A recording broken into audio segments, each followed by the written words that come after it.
Oi, pessoal, bem-vindos! Hoje a gente vai mergulhar fundo numa das profecias, olha, mais enigmáticas e até assustadoras do Apocalipse, o toque da quarta trombeta. E a nossa conversa aqui não vai ser só sobre metáfora, não. A gente vai investigar a física real por trás de um evento que poderia literalmente escurecer o nosso mundo. Pensa só, todo mundo já passou por um apagão, né? Aquela escuridão, a interrupção súbita de tudo. Mas, normalmente, a luz volta em algumas horas. Agora, imagina se essa escuridão não fosse temporária. E se não fosse só no seu bairro, mas no planeta inteiro. E pior, se fosse para sempre. Pois é, a fonte que a gente está explorando descreve exatamente isso. Não um apagão total, mas uma redução permanente de 33% na luz do nosso planeta. E olha, isso não é uma metáfora poética, viu? A profecia detalha um evento de física celestial, com consequências, assim, cataclísmicas. Bom, esse aqui é o texto central da nossa análise, lá de Apocalipse capítulo 8, versículo 12. As palavras-chave aqui que a gente precisa prestar muita atenção são ferida e terça parte. Ou seja, o Sol, a Lua e as estrelas são fisicamente atingidos, o que resulta num dia e numa noite que ficam para sempre mais escuros. Então, para a gente desvendar esse mistério, a nossa investigação vai seguir 3 perguntas bem cruciais. Primeiro, como é que isso poderia acontecer? A gente vai explorar a mecânica celestial, as consequências físicas. Segundo, por quê? Qual é o significado antigo por trás de um evento tão drástico assim? E por fim, e agora? O que isso significaria para a gente, hoje em dia? Vamos começar então analisando o projeto profético em si. O que a escritura descreve exatamente?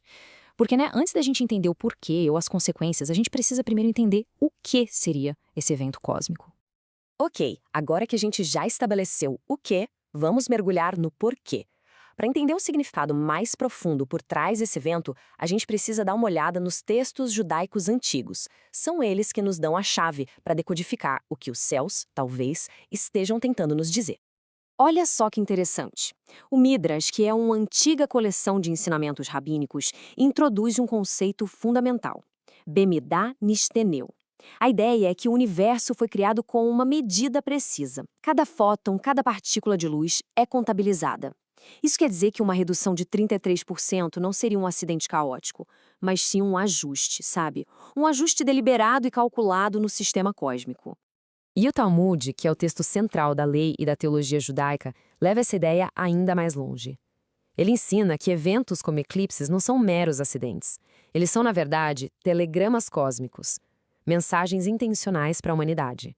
E nesse contexto, imagina só, escurecer 1/3 dos céus seria o sinal mais poderoso já enviado. E aqui as coisas ficam ainda mais profundas, viu? O Zohar, que é o texto fundamental do misticismo judaico, adiciona uma camada fascinante a tudo isso. Ele ensina que os corpos celestes não são só objetos físicos flutuando no espaço. Eles são, na verdade, símbolos de fundamentos espirituais. Portanto, escurecer esses corpos não é só um evento físico, é um ataque à própria base da nossa estrutura espiritual. E essa tabela aqui ilustra perfeitamente esse mapeamento. O Zohar conecta o Sol a Abraão, a Lua a Isaac e as estrelas a Jacó, os patriarcas. Então, um ataque ao Sol, à Lua e às estrelas é interpretado como um ataque direto aos fundamentos espirituais que eles representam. Faz sentido, né? Tá, a gente entendeu o significado simbólico, mas e as consequências no mundo real? Como ficam? Agora a gente vai mudar um pouco de chave, sair do místico e ir para o que a gente pode medir. Vamos explorar o que a ciência moderna diz que aconteceria se o nosso planeta perdesse, de repente, 1/3 da sua luz solar. Para a gente ter uma ideia do que isso significa, vamos olhar para um evento histórico, 1816, o chamado Ano Sem Verão, que foi causado pela erupção do Monte Tâmbora. Naquela época, a temperatura global caiu cerca de 0,5 grau Celsius, e isso já causou uma fome generalizada. Agora, a queda profetizada, com 33% menos luz, seria 30 vezes pior. É isso mesmo, menos 15 graus Celsius, uma queda de 15 graus na temperatura média global. Isso não é uma era do gelo chegando aos pouquinhos, não. É um colapso climático instantâneo, uma catástrofe, assim, de proporções que a gente nem consegue imaginar direito. E os efeitos em cascata seriam imediatos e brutais. A produção global de alimentos despencaria 40%. A fome em massa seria simplesmente inevitável. E tem uma ironia cruel nisso tudo, né? Toda a nossa infraestrutura de energia solar se tornaria completamente inútil, o que ia gerar uma crise energética global sem precedentes, e isso justamente quando a gente mais precisaria de calor para sobreviver. Olha, uma escuridão tão profunda assim pode até parecer coisa de ficção científica. Mas esse conceito não é novo, não. Existe um precedente histórico e bíblico muito forte, que ecoa exatamente o que a quarta trombeta descreve. A gente está falando da 9ª praga do Egito. O livro do Êxodo descreve essa praga não apenas como uma ausência de luz, mas como uma escuridão palpável. Imagina isso, uma escuridão que podia ser fisicamente sentida. Isso já estabelece um precedente para a escuridão como um ato divino, uma coisa real, tangível. E a tradição do Midrash leva isso para um nível totalmente novo.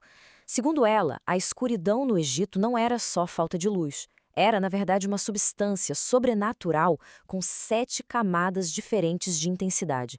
Pensa só, uma escuridão que ficava cada vez mais pesada, mais aterrorizante. Então, depois de explorar a profecia, a mística e a ciência, a pergunta que não quer calar é: e agora? Como é que a gente sai dessas previsões cósmicas e vai para uma preparação mais prática? O foco aqui seria total na autossuficiência, completamente fora da rede elétrica. Essa lista de verificação se concentra em itens que não dependem de eletricidade, coisas como velas de longa duração e lamparinas a óleo para ter luz. Um isolamento térmico de altíssima qualidade para as casas, para se proteger do frio extremo. Relógios mecânicos de corda para marcar o tempo. E, claro, sementes de plantas que conseguem crescer com pouca luz. Essencialmente, é uma volta ao básico para poder sobreviver. A quarta trombeta, então, é um aviso terrível, um evento que muda o mundo. Mas, na sequência profética, ela é só o prelúdio, o aquecimento. É o evento que vem antes do primeiro dos 3 ais. Então, a pergunta que fica é: se perder 1/3 da luz é apenas o começo, o que acontece quando a quinta trombeta soar? O que sai do abismo?